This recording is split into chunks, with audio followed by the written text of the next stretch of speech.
Hi, you're listening to Listen to Local with Adam Velo, and I'm Adam Velo. And today we have a royalty in our hands today.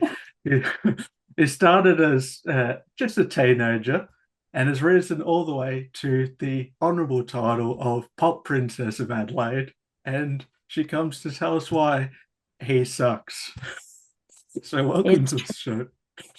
Oh, thank you so much. Thanks for having me. No worries. Yeah, I don't know role protocol, so how would you like to be addressed? Like Royal Highness or Bro, none of that. None of that. yeah, we'll go with George here. Yeah, I'll settle for George. I'll settle for Yeah, George. yeah. But yeah, obviously you've released a new track this week, which was He Sucks, and you've been started to collect stories throughout for the promotion of the track. What are some of your main takeaways from what you've read so far? Main takeaways is that the bar is low. The bar is Yep. low, and I think uh, like we know better. And I think that that's even like where the song came from. So to be able to do a series like this, um, I just wanted it to be interactive and make us all kind of self-aware and be like, let's check ourselves for a minute because we all have some funny stories. Yeah. And we should giggle about them, but also learn from them. So we Yeah. won't do it again. Yeah, you live and you learn, such an important thing to realize about yourself. Like, yeah, no one's ever perfect. Um, Totally. yeah, and you describe this track as, yeah, your own real life diary after a real life breakup. How regularly do you consult notes apps and other writing apps for songs and ideas? Oh, it's often. Anything that happens in my life or things that I see or like the most random of things, my notes app is chaotic. Like I will be scrolling through at the beginning of every session, or if I know that I'm going on a writing trip, I'll go through my notes app and I'll find like the best notes that I've and I'll screenshot them all and put them in a little folder so that I'm like armed and ready to go. Because like sometimes you walk into a session and they're like, so what's going on? And like maybe I have nothing going on, but my notes app sure does. So Yeah. I'll go dig. Yeah. And in this situation, did you say that it basically literally just happened to you like, yep, got something for you in the writing? Pretty much, yeah. I had just gone through a breakup and then I just got on a plane and went and saw Lucy Blomkamp and we just started talking about like all the gossip that you do after a breakup and like why he sucks and like why you're better off and whatever. And it literally was like it felt like the first thoughts were the ones that ended up in the song, which was crazy. Yeah. But yeah, of course, this is such a departure, I guess, from the younger George Ellis that some of the Triple J listeners will have got to know you as back in the day. But what do you think hypothetically a 15-year-old George Ellis would think of the direction you've taken? And continuing on, of course, and now 22-year-old George Ellis. Well, you know what? I think that she would be proud because I Yeah. think that it was always in me to want to do something a bit more pop or a bit more boisterous. And I've always been like, especially like inside my family home and like with my friend group and stuff, like I am quite a boisterous and like silly person. And I think that, for a long time I felt like I couldn't be myself as an artist because I was in pop music. I had to be very serious and very committed and all the rest. And also being a young girl in the room was like really hard being a kid and like navigating that and people not taking you seriously. So I feel like now she'd be like, yeah, like I finally got there. I always wanted to be able to do it. So yeah, so I think she'd think it's sick. Yeah. And as you should, because it's such a fantastic little showcase of what you've got so far with, yeah, obviously SOS, He Sucks, and Valium and Sushi. All three of them have been fantastic releases. So, yeah. Oh, thank you so much. But of course, you do mention you are the pop princess of Adelaide, but in an alternative reality, you may have served country. What about country music inspired you, and how did those times, busking in Tamworth, help you with the Mm. craft that you have today? You know what? I think that country music is not something that I'm super familiar with anymore. I think Yeah, back in the day, I was like Casey Chambers, Becky yeah, Cole, like I wanted to be them, and I would have done anything to just like be in their presence and learn from them. And I think that the biggest takeaway for me was like what a song is without anything else. And mm, pop music is so shiny and professional and so many layers, and there's so much going on. It's very electronic, and mm, I think that being able to sit down, I guess, like, I mean, I've never been to Nashville writing, but people mm. always say it's very Nashville. And like sitting down with a guitar with your friends and like writing and making that so spectacular that whatever you do to that is going to be 10 times better. Yeah. And like creating art where there's nothing else. I think that that's my biggest takeaway. And like lyricism, like Mm, some of the stories and the way that they tell them in country music is so honest. mm. And yeah, I think that's my biggest. I still carry that one with me because I'm like, it feels like my little superpower. Yeah. And I mean, ultimately, obviously, some of the biggest pop stars in the world have started off in that country area with obviously Taylor Oh, Swift being the biggest example, but Miley as well. Yeah, it's seems like there's a crossover of some sort when, when you think about them on the outside, it's such polar opposites. Yeah. That's exactly it. I think it's the hack. And I think that more young songwriters should do the country thing or at least study like one country album and be like, why is it so good? Yeah. And like follow the rules because like it really unlocks a lot of stuff. Yeah.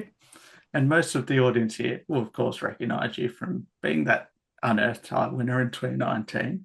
And just as you were going to about to announce yourself as an artist on the global stage, the world decided that they weren't ready for you, having, shut down totally across the entire world.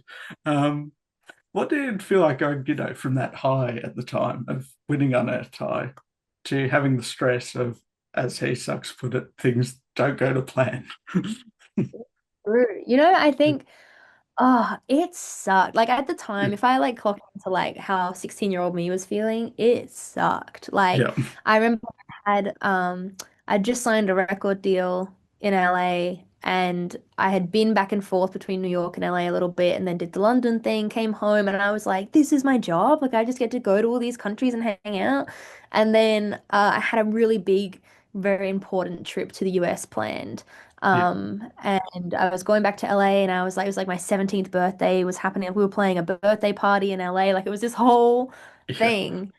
And there was like talking of like releases and I could finally have that freedom of like, as an artist, I have all these tools now. What would I do with them? And it was like full playtime. Like we'd done yeah, all the work. It was playtime.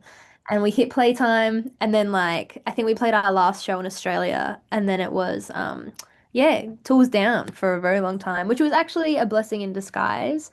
I yeah, think I was way too young. Like I should have mm, chilled out. I was way too young to be like planning birthday parties in LA. yeah, I should have just, and also just like, I guess the traveling and just even that mm, alone is a lot for a kid. But I think that like maybe the extent of the people that I was with and, figuring out who I was as an artist and who I want to work with and how I hold myself, all those things, I think I would have got a bit swayed on all the sauce and all the glitter and stuff. So I think that mm.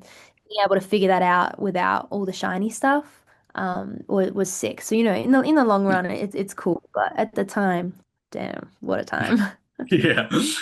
I mean, I feel like this has become almost like a modern thing for artists to do, that they have obviously their initial part of their career and then they take a break to reevaluate themselves Yeah, as a person. I was speaking to Stella Donnelly previous interview about this, about her taking a break from music as well. Um, yeah. and then coming back refreshed and rejuvenated with what they really want to be as an artist. And I feel like that's such a interesting idea to imagine going away and coming back again. I think it's a big sacrifice, and I don't Mm, think that anyone understands how quite big that is. Because I keep thinking of it as an artist, you hit a certain peak, and then the wheels keep turning, and they're turning and yeah, turning, and then as that happens, momentum's growing, like the weight's growing, and it's like getting bigger and bigger, and like everything, even down to like financially and your social life and your routine of health, and mm, like what gyms you go to, and when you see your parents, and when you see your friends all of those things come into play of like this big bus of like a career that you're mm, rolling with. And then if you like pump the brakes very suddenly, you have to rebuild every part of your life. And Yeah. I didn't realize that at the time. I don't think that I would have to go back to basics and rebuild my life and figure out who I was when I'm not attached to this artist project. And, Mm. when I'm back in Adelaide and I'm hanging out here all the time, like, what does that look like? And yeah, it's super interesting, but it creates this whole like massive big open avenue for like if I could be anything right now, I can jump back into being an artist, but what would that look like? Mm. It's like a huge power trip to be like, this is hectic. I can just decide my own journey. What do you mean? But it doesn't Yeah. come without, yeah, No, it's for cool. sure. Yeah, I mean, that's obviously, I guess, a beauty in a way of having started so young, and Yeah, yeah, already having about 5 years experience before you've already had any experience at all, I guess you could say. yeah. Yeah. But yeah, more recently though, obviously you recently crossed state borders to party with Maya. When did you get the invite, and what was the experience like of that night? You know, I I like to do stuff like that. And I Yeah. also like I love the club. I love being with friends. And I love DJ sets. I think DJs are so cool. I wish I could do it. And Maya and I have known each other since before I was George Alice. Like Yeah. we met at some like writing camp thing when we were like 15 or something. And I don't know, she messaged me and was like, I don't suppose you're around Sydney like on these dates. And something had happened where I was supposed to be there. I'd just gotten home. I spent like most of last month in Sydney. So I was like, you know what? I feel like I might be around the place maybe. We'll see what happens. And we were chatting about it back and forth, and then we started emailing, and then our managers were talking, doing the thing. And yeah, then they were like, if you want to come, then like just come up and jump up and do a song rather than like Yeah. just hanging out. And I knew that the Cat and Carmel were going to be there. So I thought, you know what, this is like, it's really cool. I think sometimes in pop music there can be a weird rivalry, Mm. of, like who's hot and who's not. Like, Yeah. the whole someone's popping right now, I want to be popping. And I'm just not about it. So, and it's No. sick that like everyone involved is also equally not about it. Yeah. And very like, let's just hang out, let's get heaps of content together because we're all kind of shooting for the same goal. Let's get up with a similar crowd who is going to be like similar fans to what we're looking Mm. for. But yeah, she just literally just DM'd me and was like, if you want to hang out, you're more than welcome. And so I was like, all right, bet. I'll book some flights. Did sick. I mean, that's the great thing about, I guess, the modern social aspect of music, that obviously artists can just literally slide into another artist DM and yeah, just say, I mean, basically the modern equivalent of you up, you know? That's it. That's like it's kind of the magic thing of social media. I feel like most of my like cool things have come from like Instagram Yeah. conversations. And also like people love artists to artists. We don't want to talk to your manager. Yeah. It's cool for when they're organizing stuff, but like we're not trying to communicate Yeah. between them. So I think yeah, when Maya was like, if you want to come, then like let's go. And so I was like, well, okay, sure. Like if now that you've asked me, I will. But like, Yeah. if it came from someone else and it felt like a weird offer and there was like pressure on it and it felt a bit weird, you're like, oh God, should I? I don't know. But if it's just like, the vibe straight up and it's good. Yeah. Yeah. And obviously, as well, you managed to again cross the borders with your own personal tour, which you, yeah, obviously went through Melbourne, Sydney, and a couple of shows in Adelaide as well. Yep. Yeah, I was obviously there. What was your highlights of that tour in general, I guess? Yeah. Wow, the highlight.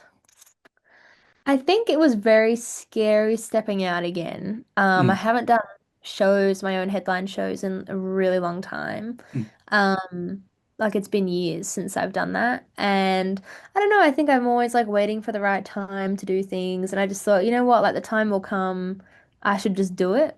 Yeah. Um, and it was great. It was so awesome for people to be like, I remember when I saw you at like this festival and it was like my first ever festival or something. Yeah. And seeing the familiar faces in the crowd and being like, oh, you're still here. Like all those, like you watched me grow up and like you're still coming and like spending your Friday nights hanging out and like dancing to the music. So yeah, and also like playing the new music. I think that was a lot of fun. It's nice to change things up. Yeah, it was an interesting contrast, obviously, comparing the original work with your new work that you're working on, which are obviously, in a way, they're different worlds, but they also somehow complement each other on a set list, I guess. Yeah, and yeah, it was really fun to just see you again, and yeah, try to remember last. I would have been there last Melbourne headline show would have been the last time personally, but yeah, That was a long, that's what yeah, I mean. It was a long time ago. And like I remember that show in particular, the last Melbourne headline. I was a very sick girl. I was very ill and was just like trying not to lose my voice. And you know when you're just like panicking about something so much that you lose yeah, like where you are. And I just feel like I don't even remember like seeing faces. And I was like, no. And then I just never got to do it again. yeah. So it was time I was like, okay, I'm looking at you all. Yeah. But yeah, of course, with all these experiences, now you've had recognition, of course, with the UK version of Big Brother, which has Hey. played SOS on a couple of occasions now. Do you know where that came about in general? You know what? I've been trying to figure it out. And Yeah, so far, my theory is one, I don't know. I just think it's cool. yeah, Secondly, I had like I don't know if you've watched it. My family are English. So like I've been watching them. yeah, yeah. Yeah. And there's a girl on there, also Ray. She looks like Barbie. And she's a TikTok girly. And like prior to her going in the Big Brother house, we became like TikTok buddies, I guess. And Yeah, I was just like commenting on her stuff, being like, oh my God, like, because she's so SOS. Like, yeah, she yeah, is demographic. She's so cutesy. She's very Paris Hilton, walks around with her little chihuahua in her handbag. And like, she loves a great time and loves fake tan and like all the yeah, rest. So I'm like, that's my girl. This is the demographic. So I'd always comment being like, girl, like you are so the it girl. Like this is yeah. sick. You're so awesome. And then we started following each other. But then one of the comments, she was like doing this acting scene on this TikTok. This is such a long-winded story, but bear with me. That's so And good. she posted this TikTok where she's like pretending to be Margot Robbie because she looks like Margot Robbie. Yeah, Anyway. And then I commented on it and was like, oh my God, get her on the TV. And then somebody responded and was like, go on Big Brother. Also, you should go on Big Brother. And yeah, now those comments are like mega viral because now she's like the star of Big Brother yeah, UK yeah. going on it. So that's my only thought is like that's like one of her most recent videos before she went in the house. So I'm like, maybe they were like, I don't know, because in her comments, I was like, oh my God, you're so SOS. So like Yeah. maybe that feels like crazy though. Maybe that's not right, but I don't know. Maybe. Well, Who knows? However it was done, it was great to see the recognition for SOS, which has I'll been, take it. yeah, Yeah. such a club classic already, I guess, in a way, like a modern. But yeah, it's just funny. Obviously, you say you've got British parents and all, so you do have that strong connection to the UK. What do you Yes. think Australian musicians can learn from UK artists in the UK scene, and of course, vice versa? Oh, you know what I would say? Oh, I don't even know. I think the biggest difference, I haven't spent much time in like the UK scene, but I've spent time in the UK as a person. And I think that um there's really big differences between the two. And I would say here there's a lot of tall poppy. Yeah. I don't know if that exists. I can't comment if that exists to the extent that I know it does here in the UK. I have a feeling maybe it doesn't and that it's very Australian Mm. because we're so small. And I think that's the thing. I would have this debate all the time about whether I move to the UK or not. Yeah. And I love the industry here, and I love how when you're in the industry, you really have each other's backs, and like, Mm. you love each other and you support each other, and but the thing is that everyone talks about the hitting the ceiling and whatever, and like when you hit the ceiling, you have to go elsewhere and you have to export to be able to like earn money or Mm. keep touring or whatever. And yeah, I think that that's my biggest takeaway. I don't know what they could learn. I guess it's like Australia, maybe from the UK. I would love to see a shift in genre. I Mm. kind of feel like people are doing the same thing because of the goal of Triple J sometimes. Yep. There's definitely like a sound to Aussie music, right? Yeah. And like I'm not sure if there's a sound to UK artists. Like maybe No. that's a correct mistake, but I don't think that Mm. there's like a sound. I know there's specific genres and popularity and whatever, but yeah, I wouldn't say that there's like BBC like introducing like they wouldn't have Mm. like a sound. It's very individual. And maybe that's my answer. I don't know. Yeah, I was just trying to think of that question. The only thing I can think of personally is, in the rap scene, there's the UK rap kind of Mm. style, but I can't really think of it like as a general thing. So yeah, and obviously we do lean on, surf rock, and that kind of won the most out of every country. I love the Rock Lads. And like yeah, sick, I also yeah. love the Rock Lads. No shade to No, Rock of Lads. course. I Yeah, grew up listening to them, but like the girls are go, yeah, boys. The girls are go. I'm sorry I don't have a guitar. Do you know what I mean? Like sometimes I feel like we walk into venues. This is just an Australian venue thing, I think. Sometimes you walk into venues and I think the automatic thing is like, where's the band? First of all, mm, like where are all of your players? You can't just play with one person. Or like where's your instruments if you're like an artist? yeah, It's sick. I love seeing like the lights turn on a little bit when a pop artist gets on the stage and is like, yeah, actually, like we built this rig and we play it from this rig and we have all these sounds that we've made and like instead of standing here and playing the instruments for you, I already did it. And like it's yeah, just yeah. you know? So it's really cool to like see that shift. But yeah, sometimes they're like, "Where's your guitar, little girl?" I don't know. Where else? Yeah, and I feel like the fact that you've got such a smaller band of yourself and Dan and all that, you can have that rapport between the two of you that you can bounce back and forth on stage, and I feel like that that really adds to the atmosphere of the show rather than rolling sets of people that could be available that night, for example. So Yeah, yeah. absolutely. And I think that the Dan's been touring with me since I was like 15, Yeah, 16. Like I've never really had anyone else. And we've grown the band. We've definitely had other members, but Dan's never changed. yeah, And being able to like just like chat on stage as if because sometimes I'll be terrified and be like, what do I yeah, even say right now? Like I can't think of words. And they'll be like, don't worry, I got it. Do, do, do, do, do. yeah. Yeah. So that's sick. It's nice to have a safety net and like your bestie on stage. Absolutely, yeah. But going back to, yeah, obviously talking about the UK, it also allows me to segue into another part of the experience with Elton John.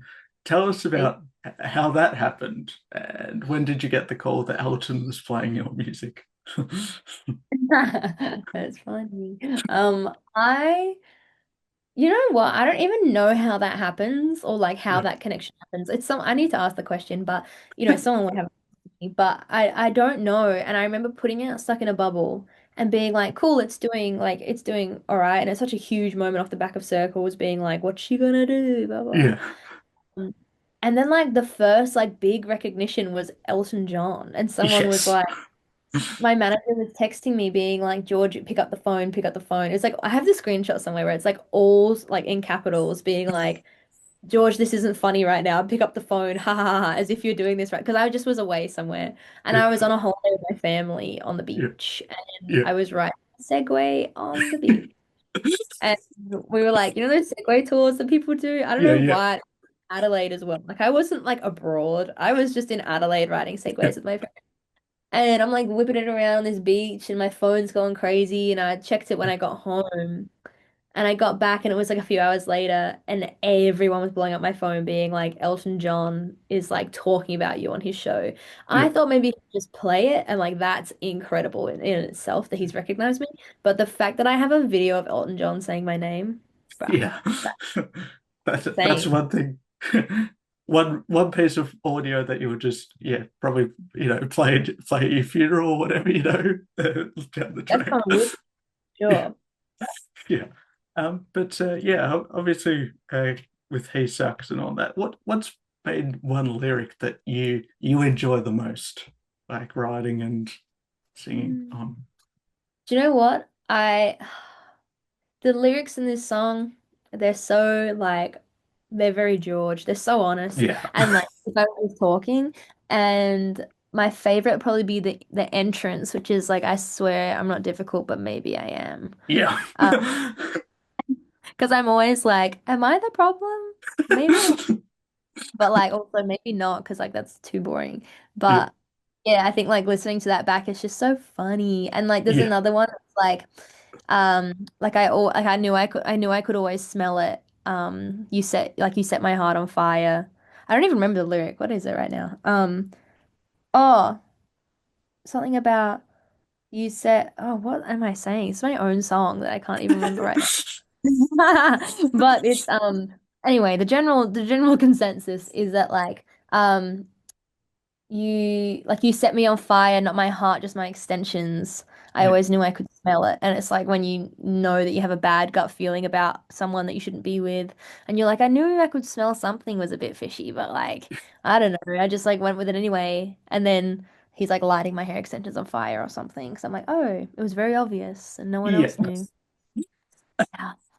Yeah. Yeah, going off of this, I've got a little bit of a game here to wrap up, and feel free to pass, of course. All But in right, the let's form go. like kiss, marry, kill, but stream, download, delete. Stream, obviously, being one-time stream of a song. Download being what song do you have to play at any time on your phone, and delete, of course, self-explanatory. Delete from existence. You've released the three singles this year. Oh, oh my God. Okay. Oh my God. Like out of those three, that's what I'm Yeah. choosing from. Yeah. Whoa. Oh my God. That's crazy. All right. You know what? Oh, bro. Okay, okay, okay. Stream, he Yep. sucks. Can Yep. I say that? I don't know. Stream, download, SOS, and delete Allium and Sushi. I don't know. Setting the Yeah. tone. Yeah. I don't know. I love SOS. What can I say? Yeah. Yeah. I mean, totally. I mean, of course, that's always a controversial one to discuss, That's but crazy. yeah. I mean, singles, Volume Sushi was the headline of the last tour, but of course, SOS is the one that's been the most popular, and yeah, I mean, understandably. Yeah. Oh well, you know what? I said what I said. It's all right. Yeah. I mean, that's just the character you are. You say what you say, and that's what you mean. Like, It's true. you know. But yeah, so if the audience wanted to play along at home and listen to the three songs and decide for themselves, where would they go Yeah. to find and the information about you? I mainly post everything on my Instagram, which is George Alice Music, or on my Spotify, which is just George Alice. Yeah. Thank you for being on the show tonight.